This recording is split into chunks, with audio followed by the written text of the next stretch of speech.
കൂടിയാണ് കോതമംഗലം ഊന്നുകല്ലിൽ ഒരു സ്ത്രീയുടെ മൃതദേഹം കണ്ടെത്തിയത്. ആളില്ലാതിരുന്ന വീട്ടിലെ സെപ്റ്റിക് ടാങ്കിൽ നിന്നുമാണ് 60 വയസ്സ് തോന്നിക്കുന്ന വയോധികയുടെ മൃതദേഹം കണ്ടെത്തിയത്. അന്വേഷണത്തിൽ കൊലപാതകമാണെന്ന നിഗമനത്തിൽ പോലീസ് എത്തി. 60-കാരിയെ കൊലപ്പെടുത്താൻ മാത്രം വൈരാഗ്യം ആർക്ക്? കൊലപാതകത്തിന് പിന്നിൽ മറ്റെന്തെങ്കിലും ഉദ്ദേശമുണ്ടോ? പ്രതിക്കായി പോലീസ് അന്വേഷണം ഊർജിതം. വയോധികയുടെ മൃതദേഹം കണ്ടെത്തിയ ആ വീട് വൈദികനായ ഫാദർ മാത്യൂസ് ജേക്കബിന്റേതാണ്. പ്രാർത്ഥനയ്ക്കും മറ്റ് ശുശ്രൂഷകൾക്കുമായൊക്കെ പോകാൻ അദ്ദേഹത്തിന്റെ സഹായികളുമൊത്ത് ഇടയ്ക്കിടയ്ക്കാണ് ആ വീട്ടിൽ വന്ന് താമസിക്കുക. വീടിന് തൊട്ടടുത്തായി തന്നെ ഹോട്ടലിന്റെ നവീകരണ പ്രവർത്തനങ്ങൾ നടക്കുന്നുമുണ്ട്. 2 ദിവസം മുന്നേ, അതായത് കൃത്യമായി പറഞ്ഞാൽ ഓഗസ്റ്റ് 20-ന് പതിവ് പോലെ തന്നെ അദ്ദേഹത്തിന്റെ സഹായികളുമൊത്ത് ആ വീട്ടിലെത്തി. അപ്പോൾ വീടിന്റെ പിൻവശത്തെ ഗ്രില്ലിന്റെ പൂട്ട് തകർത്ത നിലയിൽ കണ്ടെത്തിയിരുന്നു. മോഷണശ്രമമാകാം എന്നൊരു നിഗമനത്തിലേക്ക് വൈദികനും അതുപോലെ തന്നെ സഹായികളും എത്തിച്ചേരുന്നു. തുടർന്ന് ഊന്നുകൽ പോലീസിൽ പരാതി നൽകുന്നു.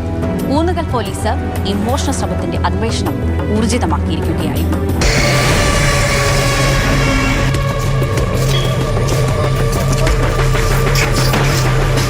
ഔട്ട് ഹൗസിൻ്റെ അങ്ങേ ഭാഗത്ത് താഴെ തകർത്തിട്ടിരിക്കുന്നതായി കാണുവാണ്.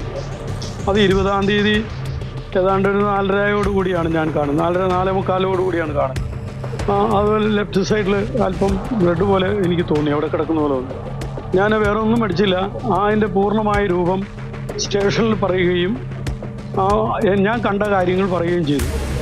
വേഗം തന്നെ അവർ വളരെ കാര്യോപയോഗമായിട്ട് അതെടുത്ത് അവരപ്പം തന്നെ വന്ന് നോക്കി കാര്യങ്ങളൊക്കെ ചെയ്തു.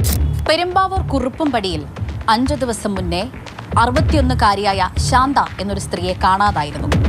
ആശുപത്രിയിലേക്ക് പോകാനാണ് എന്ന് പറഞ്ഞാണ് ശാന്ത വീട്ടിൽ നിന്നും ഇറങ്ങിയത്. ഊന്നുകല്ലിൽ കണ്ടെത്തിയ മൃതദേഹം ശാന്തയുടേതാണോ എന്ന സംശയവും പോലീസിനുണ്ട്. മൃതദേഹത്തിന് 2 ദിവസത്തെ പഴക്കമാണുള്ളത്. ഊന്നുകല്ലിലെ വീടിന്റെ പരിസരത്ത് നിന്നും രക്തക്കറകളും പോലീസ് കണ്ടെത്തി. 2 മുറിയിൽ കയറി കഴിഞ്ഞപ്പോൾ ഭയങ്കര സ്മെല്ല് എനിക്ക് തോന്നി. എൻ്റെ കൂടെ എൻ്റെ സുവിശേഷകരുണ്ട്.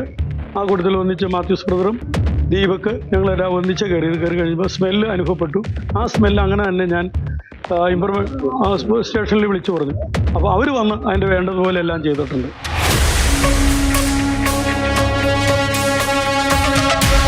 മൂവാറ്റുപുഴ ഡിവൈഎസ്പിയുടെയും പെരുമ്പാവൂർ ASPയുടെയും നേതൃത്വത്തിൽ പ്രത്യേക അന്വേഷണ സംഘത്തെ രൂപീകരിച്ചു.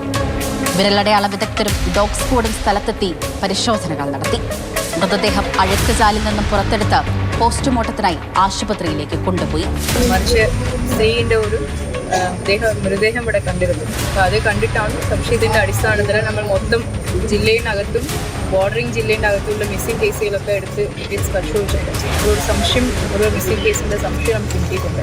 അതിനായിട്ട് നമ്മൾ സസ്പെക്ട് ചെയ്യുന്ന ആൾക്കാരുടെ പിടിക്കാനും അവരെ പരിശോധിക്കാനും അവരെ എൻക്വയറി ചെയ്യാനുള്ള ടീമും ഫോം ചെയ്തിട്ടുണ്ട്. അതും പാരലാണ്.